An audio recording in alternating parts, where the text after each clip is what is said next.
वो जवानों की बनती है। अगर जम्मू कश्मीर को जिंदा रखना है तो जागो, खड़े हो जाओ, बोलो, बात करो।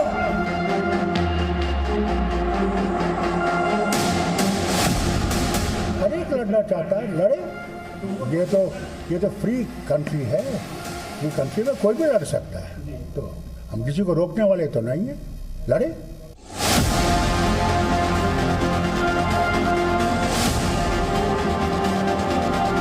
जो 370 और 35 है जो हमसे छीना गया, वो खाली हमसे हमारी जमीन नहीं छीन रहे हैं, उन्होंने हमसे हमारे सर की पगड़ी छीनी, हमारी इज्जत, हमारी आबरू, उसको पांव के नीचे मसल दिया।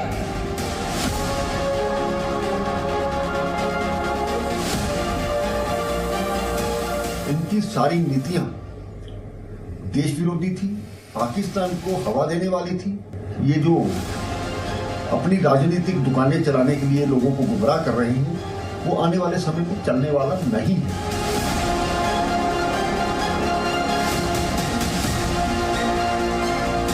हम जम्मू कश्मीर में न सिर्फ 370, 35 है, बल्कि सूद के समय सब कुछ वापस लेंगे।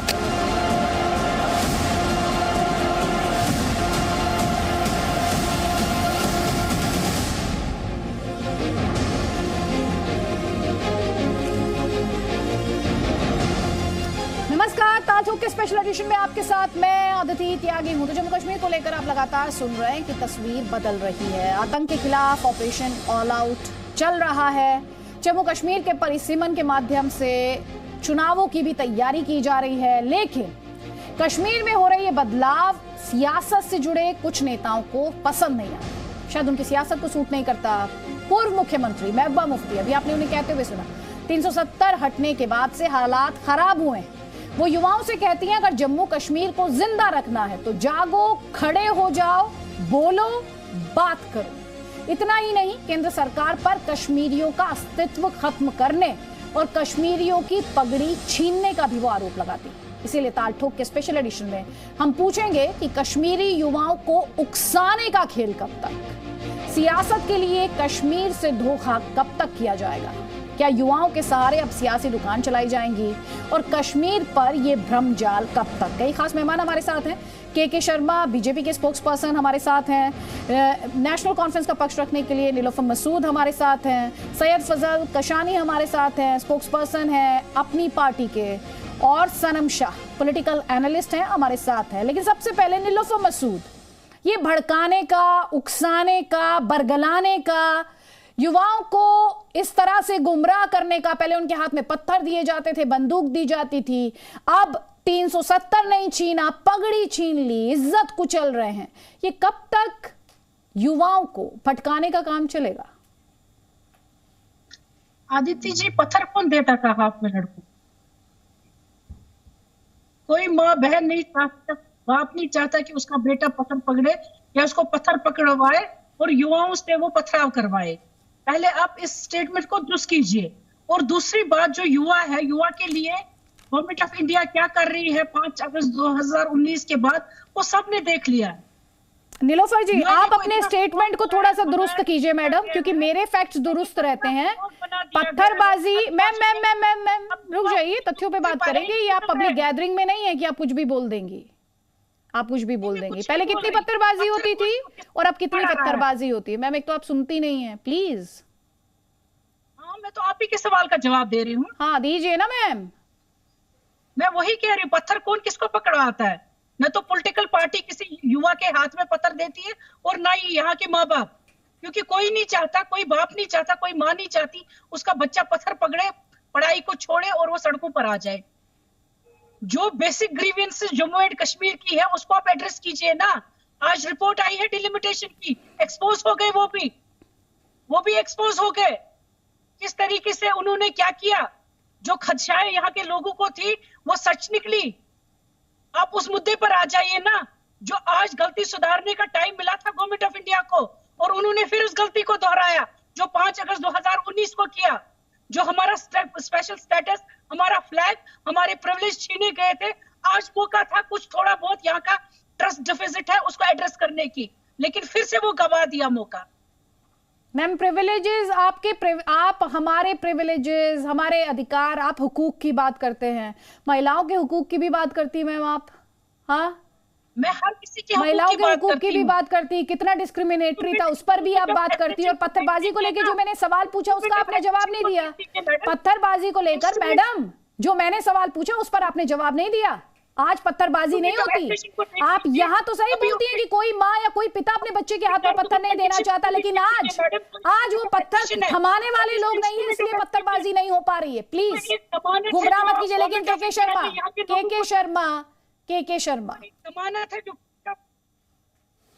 के शर्मा इन्होंने कहा जो हमारे ग्रीवेंसेस हैं उन्हें तो आप एड्रेस नहीं कर रहे हैं। नहीं ऐसा है जो एक चीज सुनिए, जो अभी मोहतरमा बोल रही हैं वो उनकी बौखलाहट साफ स्पष्ट दिखाई पड़ रही है आदित्य जी, कि अब ये अपनी इनका राजनीतिक अस्तित्व पूरी तरह से समाप्त होता जा रहा है कश्मीर में, इसीलिए इतनी बड़ी बौखलाहट है। ये जो विरासत की जो सियासत थी इन लोगों की वो अब पूरी तरह समाप्त हो रही है, क्योंकि ये कश्मीर की जनता ने ही इनको एक्सपोज कर दिया है, चाहे वो महबूबा मुफ्ती हो चाहे फारूक अब्दुल्ला साहब हो।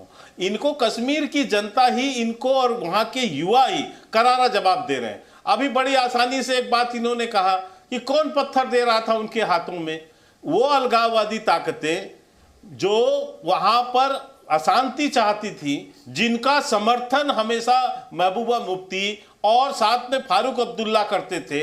इन्हीं लोगों की बातें होती थी ना कि पाकिस्तान हाथ पे हाथ धरे नहीं बैठा है, वो इसलिए अपने लिए परमाणु बम नहीं बनाया है। यही महबूबा मुफ्ती कहती थी कि यहाँ कोई भारत का झंडा उठाने वाला नहीं मिलेगा। तो इस तरह का लोगों को भड़काने का जो बयानबाजी था इनका, और ये जो देश को डराने की कोशिश करती थी, अब ये सब कुछ वहां से अलग हो चुका है। अब वहां डेवलपमेंट हो रहा है, अब वहां ग्रामीण स्तर पर जो है स्थानीय निकाय स्तर पर वहां डेवलपमेंट के कार्य हो रहे हैं, तब इनको बड़ी तकलीफ हो रही है। आज इनसे ये भी तो पूछिए कौन कैलेंडर जारी करता था और कौन उनका समर्थन करता था। आज बड़ी आसानी से मोहतरमा कह रही हैं कि हाँ कोई पॉलिटिकल पार्टी वो नहीं करती। अरे जनाब, आप ही तो उन्हीं पत्थरबाजों के समर्थन में खड़ा हुआ करते थे। तो इसलिए आज जब इनको लग गया है कि अब ये सब इनके करतूतें वहां चलेंगी नहीं, और ये यदि उस करतूतों को फिर से भड़काने का काम करेंगे तो उसकी अच्छी खासी इनको जो है कीमत भी चुकानी पड़ेगी वहां पर, क्योंकि ये अब वो स्थिति नहीं है। ये भूल जाए, ये धारा 370 समाप्त हो चुका है, 35 से समाप्त हो चुका है, वहां डेवलपमेंट के काम हो रहे हैं, युवाओं को वहां रोजगार मिल रहा है ग्रामीण स्तर पर। आप चुनाव कब कराएंगे? हमने पूर्व में हम तो बकायदा पार्लियामेंट में कह चुके हैं आदित्य जी कि ये सारी प्रक्रियाएं उसके पहले जो है ये पूरी होने दीजिए, निश्चित तौर से वहां चुनाव होंगे। तो हम पार्लियामेंट आयोग से भी ना पूछ रहे ना। परिसीमन आयोग को लेकर महबूबा मुफ्ती के बयान पर केंद्रीय मंत्री जितेंद्र सिंह ने पलटवार किया है। जितेंद्र सिंह कह रहे हैं महबूबा परिपक्व नेता नहीं है, और साथ ही वो ये भी कह रहे हैं किसी राजनीतिक दबाव में काम नहीं हो रहा है। महबूबा मुफ्ती ने परिसीमन आयोग को बीजेपी का आयोग बताया। इसी पर केंद्रीय मंत्री महबूबा मुफ्ती को अपरिपक्व बता रहे हैं, परिपक्व नेता नहीं है, ये जितेंद्र सिंह कह रहे हैं। आयोग के लेकर महबूबा मुफ्ती ने सवाल उठाए, कहा ये बीजेपी का आयोग है, बहुत अल्पसंख्यकों के खिलाफ बहुसंख्यक। I think that amounts to actually abusing the sanctity and propriety of the Constitution of India, which should not be done by any mature politician. तो कह रहे हैं कि महबूबा मुफ्ती एक मैच्योर पॉलिटिशियन, एक परिपक्व नेता की तरह बात नहीं कर रही हैं। सैयद फजल कशानी, आपकी पार्टी जम्मू कश्मीर में नहीं है, लेकिन इस तरह के लफ्जों का इस्तेमाल करना, एक बार फिर से वो इन्फॉर्मेशन लेकर आए कि हमारी पगड़ी को ठेस पहुंचाई गई है, हमारी इज्जत को रौंदा जा रहा है। युवाओं से कहती हैं खड़े हो जाओ। युवाओं का इस तरह से अपनी सियासत को चमकाने के लिए, उसको जिंदा रखने के लिए इस्तेमाल करना, ये कितना वाजिब है? देखिए अदिति जी, अगर मैं अपनी पार्टी की बात करूं, हमारी पार्टी वजूद में ही इसलिए आई ताकि जो इमोशनली एक्सप्लॉइट किया गया है यहाँ का यूथ, और जो लोगों को रियलिटी से दूर रखा जा रहा है, उसको रोका जाए। क्योंकि हमने देखा है पिछले 70 साल में इन पार्टीज ने हमें एक्सप्लॉइट किया है इमोशनली, यहाँ के लोगों को, यहाँ के युवाओं को। अपनी बात आगे बढ़ाने से पहले मैं एक चीज क्लियर कर देना चाहता हूँ। जो नीलोफर जी ने कहा कि यहाँ डिलिमिटेशन का जो प्रोसेस है वो कंप्लीटली गलत है। देखिए, एज अ पॉलिटिकल पार्टी हमने भी उसको कंप्लीटली रिजेक्ट किया है, लेकिन अगर आप जितेंद्र सिंह जी का स्टेटमेंट सुने तो उन्होंने ये कहा कि नेशनल कॉन्फ्रेंस के एमपीज ने कंप्लीटली कोऑपरेट किया और सेटिस्फाई रहे डिलिमिटेशन के रिपोर्ट से। तो यहाँ पे मीडिया के सामने एक बात बोलना और जो मीटिंग्स होती है इनके साथ में वहां पे एक चीज बोलना, यही इन पॉलिटिकल पार्टी की आदत रह चुकी है कि एक जगह पे एक बात करते हैं, दूसरी जगह पे दूसरी बात करते हैं अपनी कन्वीनियंस के हिसाब से। तो मेहरबानी करके ये जो ड्वेल बेसिकली दो पर्सनालिटीज की तरह बात करते हैं, इस चीज को खत्म करने के लिए हमारी पार्टी वजूद में आई है। कह रहे हैं आप जनता के सामने कुछ और बोलते हैं, सरकार के सामने कुछ और बोलते हैं। बदकिस्मती की बात यही है कि पॉलिटिकल माइलेज को लेकर किसी पार्टी को टारगेट करना सही नहीं है। ये वहां बैठे हुए थे जो ये बात कर रहे हैं, किसने कंसेंट दे दिया, किसने हामी भरी? मैं ये निंदनीय स्टेटमेंट है जो आज आया है इनकी तरफ से, मैं इसके कड़े शब्दों में निंदा करती हूँ। हमने कोई एक्सेप्ट नहीं किया, हमने उसी वक्त उस चीज को नकारा। ये पता होना चाहिए इनको। आप उन्हें कह रही हैं पॉलिटिकल माइलेज के लिए इस्तेमाल करते हैं, आपकी पार्टी पे भी तो वो यही आरोप लगा रहे हैं कि पॉलिटिकली रेलेवेंट रहने के लिए, पॉलिटिकली जिंदा रहने के लिए डुअल कैरेक्टर का आरोप लगा रहे हैं। आप उन पर आरोप लगा रही हैं, लेकिन वो आप पर आरोप लगाते हैं तो आप निंदा करने लग जाते हैं। यार, हमें जिंदा रहने की जरूरत नहीं है कि हम किसी को आरोप लगाएंगे। हम जिंदा थे तब से 1932 से। ये जो एक्सीडेंटल पार्टीज बनी है, सवाल रहेगा कि युवाओं के कंधे का इस्तेमाल कब तक किया जाएगा जम्मू कश्मीर में सियासत को जिंदा रखने के लिए? शर्मशाह, युवाओं का इस्तेमाल कब तक किया जाएगा? युवाओं को कब तक भड़काया जाएगा? इस प्रपोजल को नकारा। जी थैंक यू अदिति जी। मैं मैडम से रिक्वेस्ट करता हूं आप चुप हो जाएं, आपको सुना है। जी मैं आपको ये बताना चाहता हूं मैडम, रियासत जम्मू कश्मीर के अंदर हमें सिर्फ दुख इस चीज का होता है कि यहां के नौजवानों की लाशों के ऊपर हमेशा कोई भी सरकार आई है उसने इक्तदार के महल बनाए हुए हैं। आज आप देखें, आप कह रही हैं कि कश्मीर में बिल्कुल ठीक है। मैडम, जिस दिन अमित शाह जी कश्मीर में थे तब पाकिस्तान जिंदाबाद के नारे लगे वहां पे, और तब वहां पे स्टोर पैटरिंग हुई है। देश के होम मिनिस्टर कश्मीर में है और उनके बगल में पाकिस्तान जिंदाबाद के नारे लग रहे। हम किससे पूछे? रही बात कि मेरा भाई बोल रहा था ये अपनी पार्टी वाला, ये अपनी पार्टी वाले नहीं है, ये बीजेपी वाले हैं। ये पीछे इनका सिस्टम एक ही, आगे इन्होंने चेहरे अलग अलग रखे हुए हैं। रही बात, मैं आपको एक बताना चाहता हूं कि आज जम्मू कश्मीर के अंदर जिस तरीके से कांग्रेस पार्टी की रैलियां हो रही हैं और गुलाम नबी आजाद साहब के जलसे हो रहे हैं, मैं जम्मू कश्मीर की जनता को ये बताना चाहता हूं, ये बात कर रहे हैं डिलिमिटेशन की, ये सुप्रीम कोर्ट की धज्जियां उड़ा रहे हैं, ये डॉक्टर भीमराव अंबेडकर के आइन की बुक की डिसरिस्पेक्ट कर रहे हैं। हिंदुस्तान का आइन क्या कहता है? डिलिमिटेशन 2026 में बनती है। आज ये क्यों डिलिमिटेशन करवा रहे हैं? ये इसीलिए डिलिमिटेशन करवा रहे हैं कि इनको पता है कि जहां जहां से हमारी सीटें निकलनी है वो हम अलग करें। आज अदिति जी हम ये सवाल पूछ सकते हैं, एक बच्चे को जब वो पैदा होता है उसको इंजेक्शन की जरूरत है 1 महीने की, आप उस बच्चे को इंजेक्शन लगा रहे हो 10 साल के बाद का। डिलिमिटेशन आज जम्मू कश्मीर के अंदर बनती नहीं है। हमने तो इस चीज को उल्टा कंडेम कर रहे हैं और कांग्रेस पार्टी अभी तक कंडेम कर रही है। हमारी डिलिमिटेशन 2026 में बनती है मैडम, हम मानते हैं। के शर्मा जवाब दीजिए। देखिए सारा विवाद, मैंने जो बात कही आपको आदित्य जी कि धारा 370 के समाप्त होने और 35A के समाप्त होने के बाद जो ये लोग जागीर वहां बना के रखे थे, जो ये अपना जागीर समझते थे, और जो वहां के, अब इनको बंद करा दीजिए आदित्य जी, अच्छा नहीं, इनको बंद कराइए ना, इनको बंद करा।